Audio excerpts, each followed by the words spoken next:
Well, part B to the story of the censorship of the truth of genocide in Canada. Again, outside the First Nations House of Learning. And of course, that's a funny label, First Nations. It means it's a corporate designation created by the Canadian government. It means when Native people turn their traditional lands into corporations so it can be bought and sold, then they become a First Nation. So the whole term is deceptive, like a lot of language thrown out these days. But language is very important because it's how truth is censored. And this is a follow-up to that story of how my PhD program was shut down and destroyed by the United Church on the University of BC campus. Remember, I mentioned that the United Church had intervened and made sure that I didn't get my PhD thesis by stopping all funding in my department. And then 7 years later, I was also blocked from speaking at the University of BC campus.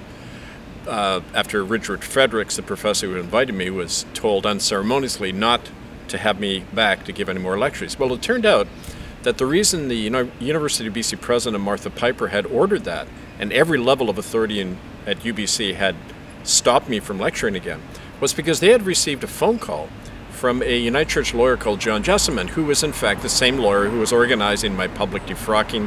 He had given my ex-wife, Ann McNamee, documents to use in divorce court to make sure she got our children. He had organized the enormous Black Ops campaign against me. John Jessamine, he was chief lawyer for the United Church, their chief spokesman on residential school issues.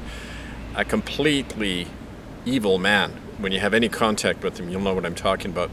But anyway, he had made a phone call to Martha Piper's office saying they would face litigation, lawsuits from the United Church if Kevin Annett was allowed to give a second lecture on residential school crime. So of course the university complied. Everybody complies in Canada with the censorship. And it was interesting because Jessamine was also meeting with a fellow called Inspector Peter Montague of the Royal Canadian Mounted Police. Now Montague, his middle name was Black Ops is my specialty, because he's the one in the E Division in Vancouver, the RCMP, that went around and attacked any Native sovereigntist, anyone who was speaking out against the government and the treaty system. He also started a campaign right after we began our tribunal in 1998 in the summer that first brought out these crimes of residential schools that you can see online, murderbydecree.com. And he made the statement, take down Annett and you take down the issue.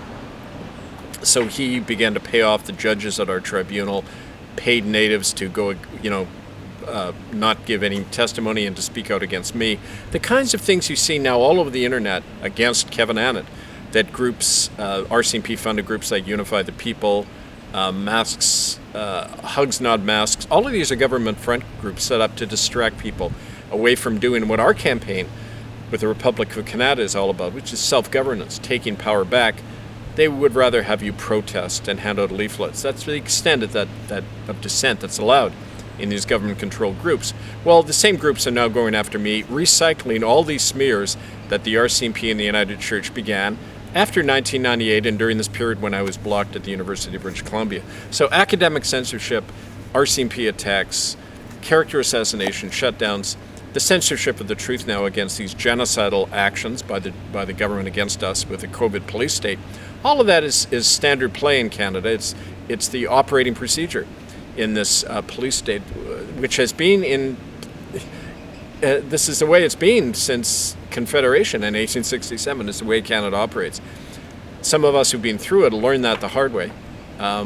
Those of us need more kicks in the head to wake up to it. But finally we wake up to the fact that this is dictatorship. We have to overcome it with a new republic and a new mind and heart. Otherwise, we're part of these same genocidal acts, and that we have supported with our tax money and our ignorance for so many years. So now's the time to step out of the shadow of censorship, stand on the truth, murderbydecree.com, republicofcanada.ca. Kevin Annett, I thank you.